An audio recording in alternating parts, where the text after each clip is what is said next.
Just the other day, Tracy was showing me some posts in the Utah Dental Networking group, and the discussion was amongst hygienists, which are always fun to read. And the conversation at hand was centered around being paid by production or hourly or commission-driven or a combination of any of the above. You've heard me talk about this in the past, but this time we're going to approach this from a different direction, and you won't hear other dental consultants talk about it quite like we're going to talk about it today. At least none that I've listened to, and we're going to begin our podcast right there. Welcome, all you wonderful dental podcast listeners, to the My Practice, My Business Dental Podcast Show, where we help dentists profit and thrive with excerpts from the clinical business of dentistry training here at My Practice, My Business. We'll be addressing and answering questions with current trends dentists and their teams face each and every day in their pursuit of this wonderful career we call dentistry. And now, the host of our show, the clinical director at My Practice, My Business, Dr. Rob Thorup. Every consultant that I've ever hired has always told me that hygienists should be paid 33% of their production. Any of us can go to the internet and see the same hygienist payment strategy that's taught by plenty of entities out there, so it's no mystery. The mystery's over. They published it. It's out there. It's 33%. The problem with this strategy of hygiene pay is that it needs to take into account some other very important business principles that are so often overlooked. So the first one is that we want to talk about is, what are other hygienists being paid in your area? That is a business principle, but it's also a double-edged sword in that most dentists do not know what their direct operating costs are to run their own hygiene department. They've never broke that out. Many people will understand, overhead, and they'll understand direct operating costs when we teach them, but we also break down that hygiene department. It's pretty exciting. Some offices are paying their hygienists way too much. That's typically the case. But on the other hand, there's a handful that are not paying their hygienists enough based on what we're going to teach you today. So the question is this: how do you know if you're paying too much or too little? And that leads us into the next business principle, number 2. What are you paying your hygienist as a percentage of production? This, you guys, is the all-knowing, all-telling question that bears truth that very few want to face. And why is that? Because one of 3 things will be revealed when you look at it like that with this business statistic. First, if that percentage is over 33% of net production, then you're overpaying your hygienist. 2, if you're paying them under 33% of your net production, then you are probably or could be underpaying them. It depends. We're going to talk about that here in a minute because I'm well under 33% myself. There, full disclosure, but we're going to cover that. So notice I did say the word might. Third point on point number 2, and most important, and that is the production you are paying them on. Doc, don't be greedy. That's all I'm going to say there. So I'm going to tell you what we pay our hygienists, and that's going to be the best way for you to really take a look at how you're paying your hygienists. And we're going to tell you what we pay them on and why. I've always told you guys that I pay my hygienists $15 an hour, but I pay them a percentage of the following. Now, I know that some of you might agree with me on these things that I'm paying them on, and some of you might not, but I'm going to tell you why. First of all, the first one that I do pay them a percentage on is exams, because I believe that four eyes are better than 2. Okay, now I'm not poking fun at people who wear glasses. I'm just keeping it real here. And the hygienist is cleaning every surface. They see things that sometimes we might miss. Nothing is worse than when we finish an exam, tell the patient they look great, and then the hygienist says, "Oh, doc, did you look at the buckle of the upper right second molar?" Oh, my hygienist, we've all been there, and if you haven't, you will be. My hygienists, they know not to do that to me, or they'll be looking for a new job after they're put in timeout for the rest of the day. Okay, the same protocol goes both ways. If they miss some calculus, don't make them feel stupid for missing it. I simply remove it and tell the patient that I just wanted to make sure I wasn't seeing additional decay there. So we cover each other because sometimes those things happen. So none of us are perfect. I hope all of you do the same. So examinations, whatever the exam is that they help me with, I pay them a percent of that. Second one's pro fees. That goes without saying. They own the pro fees. Third is any x-rays they take, including cone beam, and that should go without saying too. And the fourth thing, number 4, I should say, anytime they anesthetize a patient for me, I give them a percentage of that. Some of you are going, what, Rob? What are you talking about? We don't charge for anesthetic.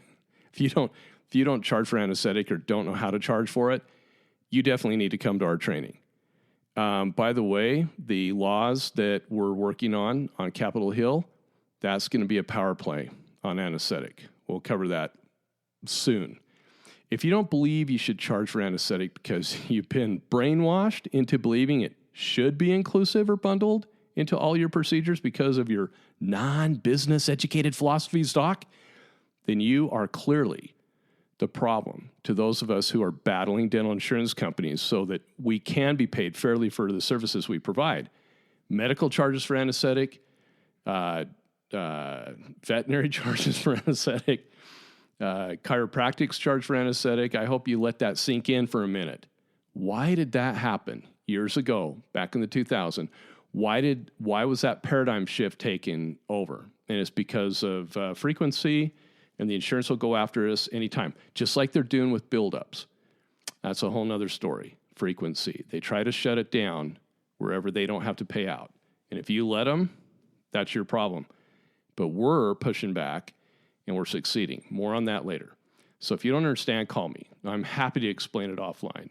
Number 5, periodontal therapy. And that goes without saying, except we know how to treat periodontal disease much differently than the majority. We teach that here at My Practice, My Business. We know how to bill it out correctly at over $3,000, $4,000 per case. If you don't understand what I'm teaching here, you need our training. End of story. 6, and finally, anything that promotes oral health care, such as orthodontic aligners, night guards, whitening, anything like that they beat me to the diagnosis and the offering of treatment, if they beat me there, they usually do because they're with the patient first, they get a percentage of that. So they're a team player, and we need to treat them like a team player. And now that I've laid down the groundwork with business principles and components to ponder paying your hygienist on, let's get down to the hard, cold facts, and that'll make some of you very uncomfortable out there. And you know me, I love making you uncomfortable. That is how we determine the actual percentage we are paying our hygiene producers. Doc, there's just you and the hygienist. You're the only two that actually bring money into the practice. So you need to think of it like that. So in your practice management system, you can either bill out your fee-for-service fees on all your patients, including your insured patients, or you can hook each of your patients to their actual fee schedules, both insured and uninsured. If you don't know what each patient is actually charged and you pay your hygienist based on production, it can place you well above that magical 33% target point. That is just one reason out of many why we teach you to hook your patients to their actual fee schedule in your practice management system. Your software is built to do that, and it's built to do that for a reason. Okay, when you do this simple business principle of hooking those patients to their actual fees, you know exactly where your production is each day, each week, each month. I hope you get the picture.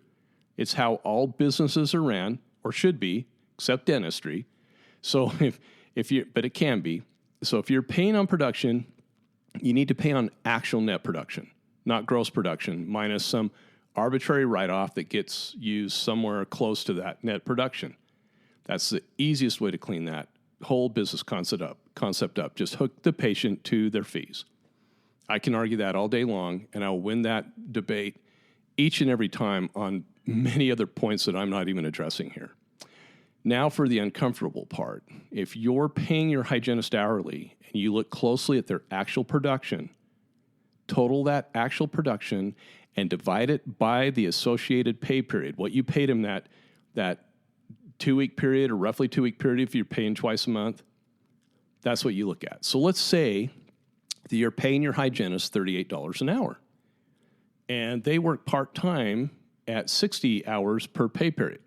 Yeah, I know. Some of you are thinking that, Rob, that's 30 hours a week. That's full-time. Don't get me started. Okay. But let's just say that that's $38 an hour and 60 hours.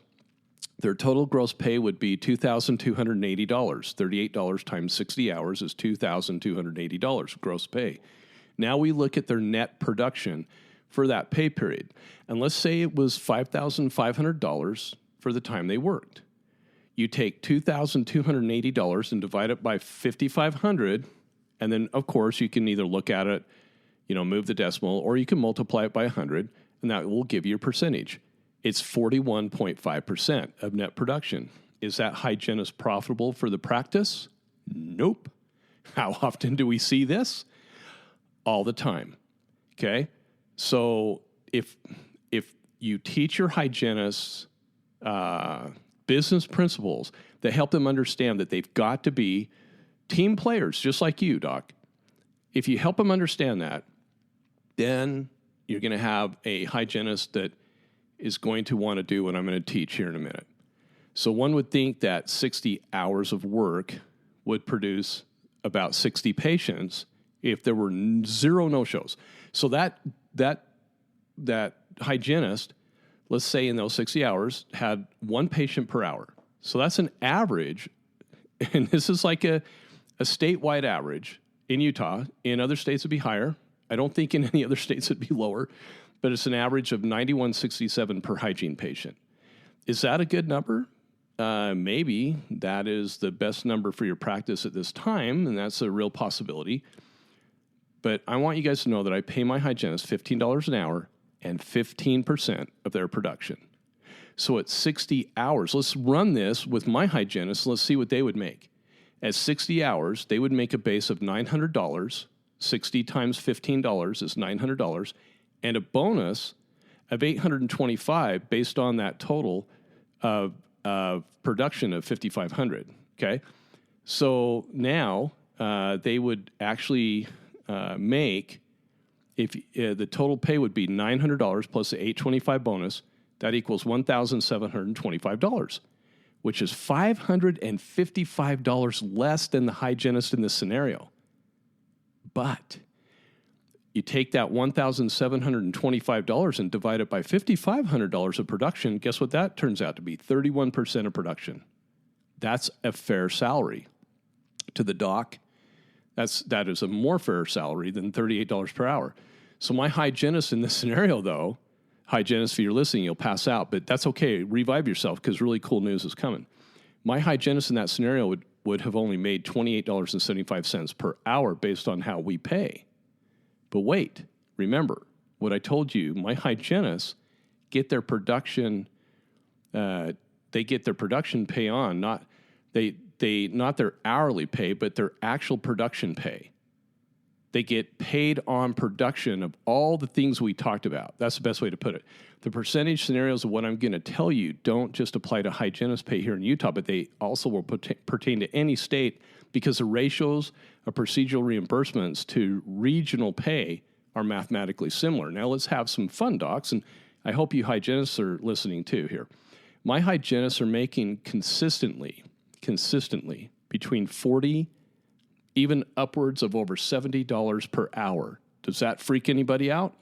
And in Utah, that's a killer wage. One of my hygienists averages well over $50 per hour all the time. And the other one happens to be a little younger, and she's still learning and doing so well. And she's still a fairly new hygienist, but she's averaging over $44 per hour. And oftentimes, the young one is beating my seasoned hygienist in hourly pays on some pay periods. So for those in Utah listening to this, they would tell me I'm definitely beyond the upper limit of hourly pay for hygienists here. All the Utah hygienists would agree with me. That's what they would tell anybody outside of Utah. But this is what all of you need to know the most. My hygienist's average pay is 25.6% of their net, even though I'm paying them that much. You heard me correctly, 25.6%. What does that really mean? It means that I've learned how to pay my hygienists fairly for their hard work. They have actually learned how to work hard, but not be overworked. And I actually make money from my hygiene department instead of it being a loss leader, which 90% of the hygiene departments out there, on an average, are loss leaders. This is something in Utah that is as rare as a UFO spotting, paying them what I do and having it be 25 to 26% of their actual production. So run the scenarios, Doc, and see where you're at. If you're paying your hygienist an hourly rate that equates to anything over 33%, you're giving up your salary, Doc, your salary to have them work for you. And if your hygienists are not being paid on the high end of your area, or Doc, if you're not profitable with your hygiene department by providing everyday oral health care and not with high-pressure cells of electric toothbrushes and sealants and everything else, you should call us for training if you're not getting there.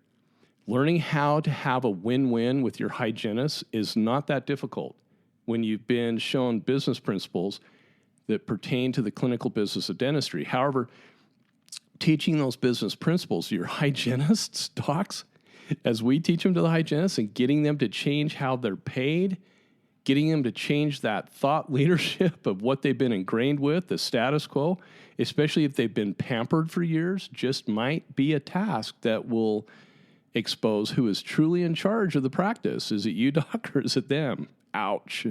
Yes, I said it, but once you experience the benefits of being paid like an owner, my hygienist friends, you'll never go back to an hourly pay. And that's the words of our hygienist, not mine. I loved this question when it came up in the Utah Dental Networking group, because, you know, I sometimes hygienists drive me insane because of they just don't have the practice best interests at heart.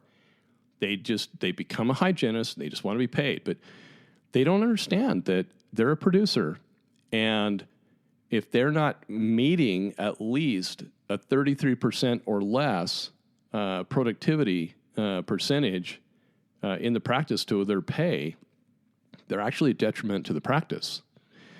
And a decent hygienist with a good heart and a good conscience and who wants to be ethical with the owner of the practice will see this, and they'll want to be paid how my hygienists are paid. I used to cringe when my one hygienist, she would peak over $70 an hour. I was like, oh my gosh, holy cow, nobody's making $70 an hour. And actually, truth be told, I tried to throttle her back. I did.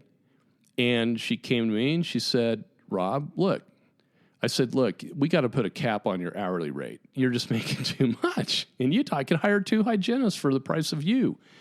She is very good at her job, though. Very, very good. Patients love her. She has zeroed in on doing just quality work each and every time. And I love that.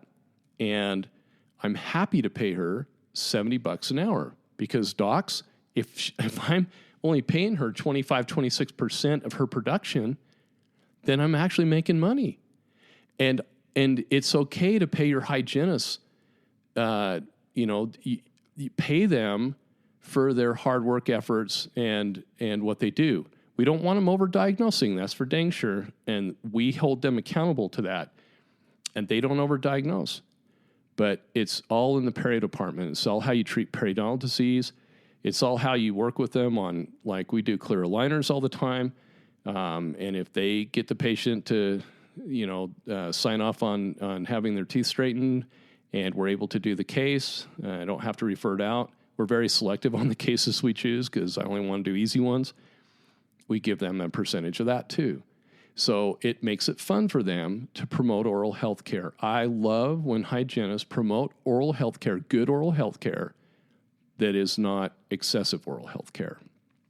And that's the thing, believe me, when you flip to the way that I pay my hygienists, if you flip to that direction, that's the only thing you have to keep an eye on, that they're not overdoing it. So you have to throttle them back, tell them to keep it real. in their diagnosis and in what they present the patients. But man, has it been amazing to be able to pay them like that. And it's just fun. I love treating them like owners, like me. Hey, when I'm busy and I have a lot of work to do, I make more money. And when they're busy, they make more money. One of the hygienists on the Utah Dental Networking Group made a comment, and she said that she's paid that way. We've been teaching this for years here in Utah, and I know that a lot of the docs have picked up on this, and they've switched to that, paying their hygienists like that. And the one hygienist made the comment, she said, the only downfall is when you're not busy. So if you have patients that aren't there, you're only making $15 an hour. But it incentivizes them to do recall because they want to keep their schedule filled. What a concept. They're not just sitting there at $35 an hour, watching their phones, playing on their phones, doing nothing. And then the thing, and the other team members, that does not lead to very good team unity because they get upset when they see the hygienist doing that. And they think that, oh, why does the hygienist think that I'm the one that has to fill their schedule all the time? Why don't they do it? They're getting paid $38 an hour, whatever it is, $30 an hour. And they get a little frustrated because they're not making as much. Well, this way, the hygienist is incentivized to fill her schedule or his schedule. It's amazing when you switch to this, and I love it. I love that hygienists are asking about this. If there's any hygienists listening out there, by all means, please give us a call at My Practice, My Business. We're happy to teach you what to go tell your doc on how you want to get paid, because the upside potential for you guys is way higher than what you've normally been paid. And you won't let periodontal disease walk out of your office anymore either. You won't allow the dentist to say, oh, just clean them up good there, Sally and Fred, and they'll be fine, They got periodontal disease. You treat it as a disease. Don't let it go out. Those are the cool things that happen. So I hope this has been helpful. If you need backup when discussing this with your hygiene department doc, I want you to know that we're here for you. It always causes a mutiny on the first go around of communication, but I'll tell you, when you have your hygienist call my hygienist, and they can do that anytime. When they do that, when you have them call, it's pretty exciting because they learn things that they just didn't even know could potentially or possibly happen. So I hope this has been helpful. Thanks, hygienists on the Utah Dental Networking Group, for bringing that discussion up. Glad to see that many more of you are being paid an hourly rate and a percent of your production. Good for you guys. You're acting like owners because there's only two producers in the practice, the dentist and the hygienist. And we're grateful for the rest of the team to support us and back us up. Thank you so much. You guys have a great day. Thank you for being with us today. To learn more about our guaranteed, no-risk clinical business of dentistry training that is changing dental practices for the better, just go to our website, mypracticemybusiness.com, and surf our pages for additional information about our company. When you're ready, give us a call and get scheduled for the best training you'll ever experience. Those are the words of our clients, not us. Our mission statement is simple. We increase the net revenue of dental practices with our key methods, tools, and training utilizing everyday need-based dentistry. We believe that there's never been a more important time than now for dentists to know what we know, and that is 1, how to compete with retail America, 2, how to be profitable with dental procedures, especially those performed on patients with dental insurance plans, 3, how to place oral health care at the forefront of patients' discretionary spending, and 4, how to ethically, legally, and morally be paid fairly for the services you provide. All of us here at My Practice, My Business know exactly how to help you implement each of those talking points and more with our key methods, knowledge, and training. Our clients' testimonies say it all. If you enjoy our podcast, please leave us a 5-star review. Thank you for listening, and we hope to see you soon at the My Practice, My Business training facility located in the Salt Lake City, Utah area. If you have any questions, please don't hesitate to call us. Thank you again and have a fantastic day.